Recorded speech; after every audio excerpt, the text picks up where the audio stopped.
Hey, how's it going on, guys? Welcome to another Final Fantasy Wave Exodus video, and this is going to be a video talking about Elly. So we've got Elly here. So I think Bahamut would obviously be the best for her, but you can't always have that because obviously your main DPS would have Bahamut. I mean, I said if you could have Bahamut for multiple people, right? But we're gonna have Bahamut just for this scenario. So I think this is the best equipment for her, and mostly. Doesn't have 300% LB damage, but you could replace this with an LB damage materia. You're not really going to be using her base LB. I think it's a waste. It's not very strong. It's only 200 times. This is not an elemental, but it's only 200 times, and she has no way of imbuing herself. So I don't think it's really worth it. I think it's just worth it to go ahead and just chain with this 250 times mod. And I believe it gets a little bit stronger because of... That might be only for her Brave Shift form, but I believe she has some mods in here. Passive mods. But that might be only for her Brave Shift form. Anyways, she has a store buff and things like that, so her base form is okay. Her base form is pretty decent. But the base power, the amazing power is in her Brave Shift form, of course, as we know from these Xenogears units. The Brave Shift form is the form of choice. So we have some killers. We have 300% Machine Killer, we have 300% Demon Killer, and if we wanted to try, we could get 300% for these as well. And keep in mind, you want to try and focus on physical and magical killers in her base form. And for those of you who haven't played JP, this Lulu's rod is now two-handed. If when you craft, that's why there's a +4 there. Speaking very fast. I'm just excited to do this video. So this is a two-handed rod now, non-elemental. Alright, so in our Brave Shift form, we are equipping a hat, as you can see here, because this used to be irrelevant, because there weren't any mages that were needed for this, but Maria's Team R actually gives 500 flat magic for Xenogears units. And like I mentioned, back then you didn't care about that too much, because there were only physical DPS Xenogears and New Vision units, but now there's magic ones. So this is pretty relevant, as well as Emeralda's as Team R, which sadly Global didn't get, so hopefully they'll get it the next time.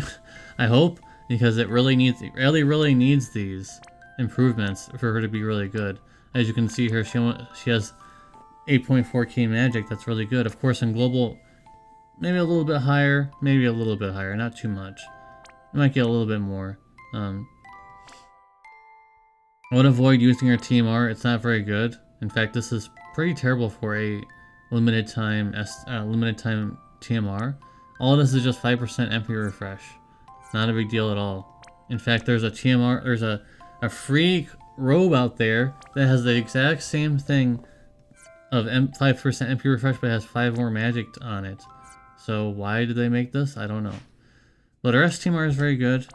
Gives her some killers and 500 flat magic. The killers are not tied to anything, so you could get I got multiples of them because there's killers on them. And it has 80 magic, so that's pretty good. Anyways, for those of you who don't know, this is Regina's STMR, which gives 100% chain cap, so now she has 600% cap with an accessory. Of course, you guys in Global already know that with the ring, Clash Wills ring, but here on JP, Clash Wills doesn't exist. So, yeah, that's how we're going to do that. She has 400% TDH, 400% or 300% low burst damage, and she has 300% multiple killers here for insect and demon and also machine. But we can obviously, for killers, you can swap those around for what you need. Like I said, we have equipped hat here for the 500 flat magic, so she's a lot better, and also her vision card, which gives 50% magic, 4 LB crystals per turn, another 500 flat magic on top of 130 magic. I would prefer for the first one there to get some LB damage actually instead of magic. As you can see, we are well over the threshold of needing more magic percentage. We are definitely over that. So I think this is the best build here, but even if you have the best build, does she chain well? So let's do it. Let's do the let's test them out with the ultimate challenge. Alright, so the gold standard of 27 hit non-delay chaining is Emperor. And also Chris wants Charlotte, but sadly I don't know if Global's going to be getting her. And I don't think you guys on Global will really care about her anyways. She's very good, but there's a lot of magic tank options on Global, so I just don't think she's going to be... I think she's just going to be... If she comes to Global, she'll probably be like in a bundle or something. I mean, she's pretty good very, very quickly. Her STMR is very good, it gives her a lot of stats and things like that. And her TMR is very good as well. As you can see, 400 flat HP on top of 100 spirit, but of course most tanks don't equip clothes, but she does. And as you can see, pretty decent stats for she's built for a certain trial, so she could actually have a lot more. And then what really sucks is we're probably not going to get this vision card. It's very good. It's very, very good. Guts has guts on it. Has 500 flat HP and also 300 flat spirit and some killers on it.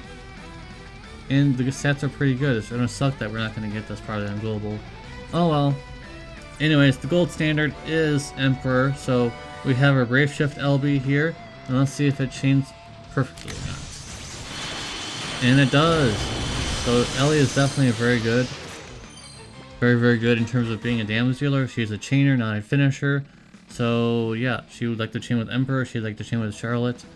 And as you can see here, Poppy is the finisher in this team that I'm trying to work out. So this will be this whole team will be in a video eventually. Just gotta work it out. Because Poppy, I mean, yeah, she's good against a certain boss that I want to fight, but still her modifier is not that amazing. So just gotta work on it. But yeah, Elly's very strong. She has a 10 turn, 50% win in peril. That's what that effect is that you see there. And a 300 times mod. I mean, that's not too bad. With 50% in peril, and on top of Emperor's SLB in peril, that's 210% win in peril. Very, very good. That's the highest in peril you can get in the game right now. I'm pretty confident about that because Ignis is only 35%, which is still very good. I pulled for him for that. He has other options instead of win, so on the trade-off, hers is higher, but Ignis has higher, I mean not higher, I mean he has more options. He has more options than she does. So I'm assuming they're going to be making a lot more of these single element, higher imperil units.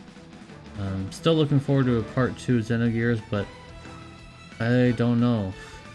We'll have to look forward to the news very soon, guys. Make sure to stay tuned for the news if there's going to be part 2 Xenogears, or if there's just going to be something else. Entirely. It could be it could be Final Fantasy 11. It could be, well, let's have. Well, I don't think they're going to do 7 in a random event almost at the end of the month. Probably not 7. Probably not 8 anymore. They've done those.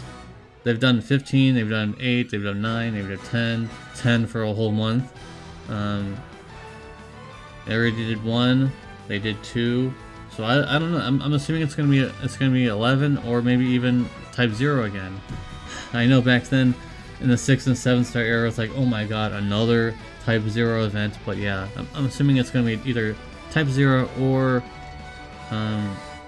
11. And for tactics, I just don't know anymore, guys. I don't know.